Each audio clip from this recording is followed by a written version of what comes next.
ini ada satu video yang kalau kita perhatikan itu ada beberapa kelompok orang, entah itu warga setempat atau dari mana, yang melaksanakan unjuk rasa atau demonstrasi di kediamannya Gus Fuad, di pesantrennya mungkin ya. Kemudian itu dihalangi oleh beberapa poluan yang membuat blokade itu.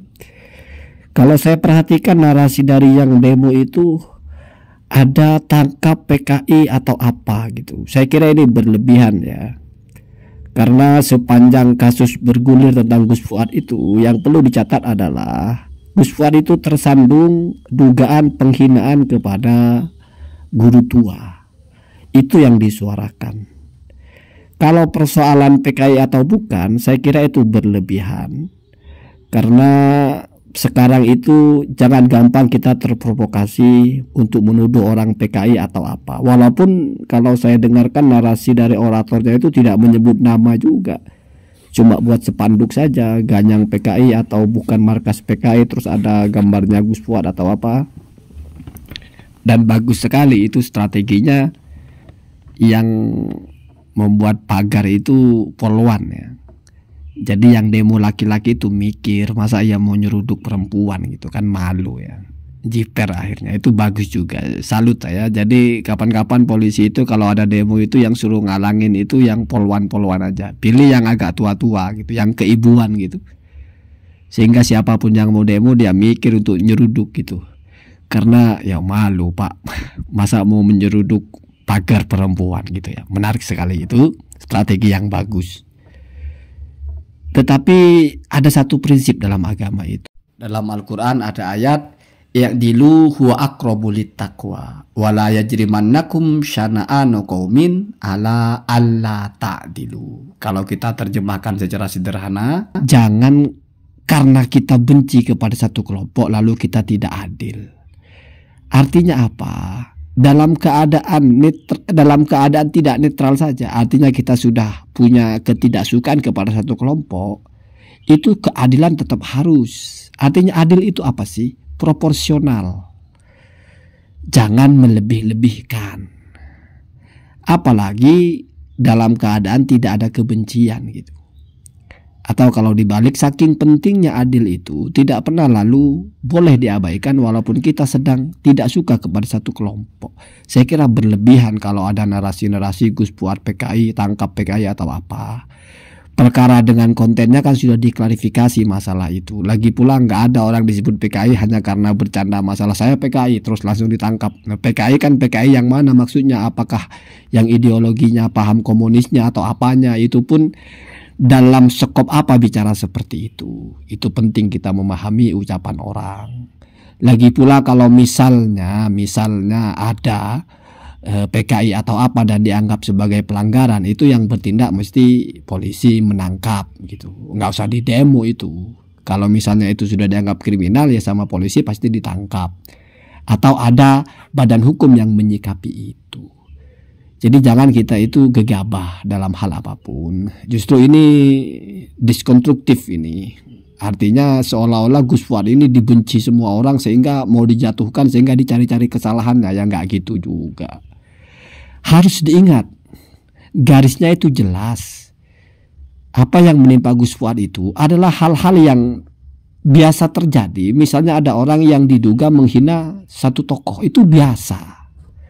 Dan misalnya dikurung pun, dikandangin pun itu juga biasa, bukan extraordinary, bukan hal yang luar biasa. Kan ada contohnya yang menghina Ki Ma'ruf Amin itu Habib, bahkan itu Habib Ja'far apa siapa itu, di proses polisi biasa seperti itu. Yang menghina Habib dulu juga di proses polisi biasa.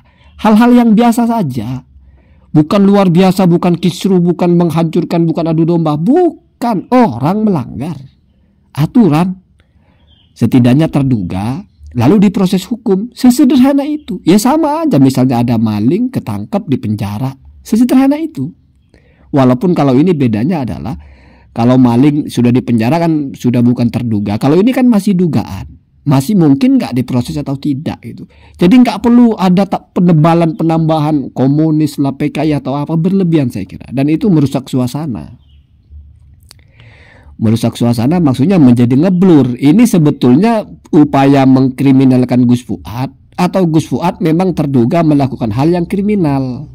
Itu kan menjadi berbeda. Kalau misalnya upaya kriminalisasi, dicari-cari salahnya. Tapi kalau upaya menegakkan hukum, oh berarti nggak perkara karena Anda ini di kubu siapa, nggak perkara karena membatalkan Ba'alawi, nggak perkara karena apapun, tapi karena narasi itu diduga sebagai penghinaan. Jadi harus clear ya. Kalau amburadul nanti muncul lagi demo. Walaupun saya belum pernah dengar ada demo karena ngebatalin nasab Ba'alawi. Wah, tambah lucu nanti kalau misalnya ada seorang tokoh di demo karena ngebatalin nasab. Mana ada begitu. Menyatakan nasab batal itu kan kalau dia dalam kajian keilmuan, ya, yang dianggap seperti itu kan dilawannya nggak dengan di demo. Mana ada. Itu kan sesuatu yang sifatnya kamu anggap misalnya tuduhan. Iya, menuduh satu kelompok. Tetapi kan dia berbicara apa yang dianggap benar. Ya, jalurnya bukan di demo. Kita ini nggak terlalu lucu lah ya. Masa ada mau demo misalnya Kiai Madudin di demo karena ngebatalin nasab? Ya enggak. Dan itu terbukti. Sudah bertahun-tahun tidak pernah ada yang mendemo Kiai Madudin karena ngebatalin nasab.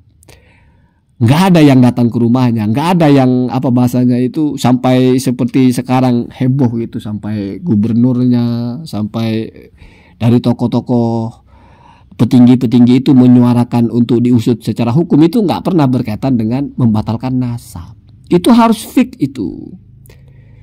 Jadi misalnya pun guru tua itu bukan Ba'alawi, misalnya guru tua itu nggak ada kaitannya dengan Ba'alawi, misalnya orang pribumi atau siapalah, ya tetap aja akan sama. Karena ilat, ini pentingnya kita bicara. Ilat atau motif utama Gus Fuad dipersoalkan secara hukum bukan karena menghina Ba'alawi, bukan, tapi karena menghina guru tua, setidaknya terduga. Kalau misalnya karena menghina Ba'alawi mestinya sudah lama, ternyata kan tidak pernah toh. Baru ketika memention satu nama dengan dugaan penghinaan seperti itu, maka ada reaksi. Jadi betul-betul nggak ada urusan dengan Ba'alawinya. Kalau bicara Ba'alawi, bicara Habib Rizik, Habib Bahar atau apalah, kan nggak pernah ada yang mempersoalkan secara hukum. Tapi ini bicara guru tua berbeda. Berarti bukan karena guru tua Ba'alawi toh. Artinya seandainya guru tua itu bukan Ba'alawi pun akan sama. Itu yang perlu kita pahami. Jadi misalnya ada orang menghina satu tokoh dari suku tertentu, tokoh Jawa lah misalnya, atau tokoh Sunda, atau tokoh Batak, atau apa gitu, lalu diserukan untuk diproses secara hukum. Itu bukan karena tokohnya itu orang Sunda, bukan karena tokohnya itu orang Jawa, bukan karena nasabnya kemana, bukan, karena dia tokoh. Artinya kalau misalnya dia menghina tetangganya yang sesama orang Jawa juga, ya mungkin nggak ada suara sebesar itu untuk diproses, kan begitu. Artinya gini, sudah berkali-kali kan ada narasi Ba'alawi begini, Ba'alawi begitu, apa cucu Nabi palsu lah, Yahudi dan sebagainya. Mafhumnya kan termasuk Sis Idrus Al-Jufri itu atau Sis Al-Jufri itu, tetapi kan nggak ada yang mempersoalkan itu. Tapi kalau sudah memention satu orang, berbeda. Dari sini dijelaskan, dari sini menjadi terang bahwa ini nggak perkara nasab, nggak perkara kamu berbicara tentang Ba'alawi, nggak perkara kamu menarasikan hal-hal tentang Ba'alawi, bukan. Tapi tentang satu orang ini berkaitan dengan jasa. Ini penting sekali untuk kita pertegas sehingga jangan sampai wah isu nasab sudah turun ke masyarakat, sudah heboh, sudah menjadi perpecahan. Enggak juga. Ya kita anggap isu nasab ini ya sudahlah heboh di YouTube saja lah. Lama-lama juga kalau YouTube-nya sudah males, sudah nggak akan heboh lagi. Gitu-gitu aja. Toh ketika ada gesekan di masyarakat, ada gerakan di masyarakat, nggak masalah nasab ternyata. Tapi Anda dianggap menghina tokoh kami, kan begitu. Bahkan mereka manggilnya aja Sayyid Idrus kok. Baru sekarang mungkin nyebutnya Habib. Namanya aja Sis, nama bandaranya kan Sis. Sayyid Idrus Al-Jufri, bukan Habib, kan begitu. Dan di situ nggak ada Al-Liba Alawi, nggak ada begitu, Al-Jufri saja. Jadi biar situasi itu nggak terlalu kacau balau, kita harus presisi memahami semua kejadian-kejadian. Jangan ada tumpang tindih. Allahumma tidak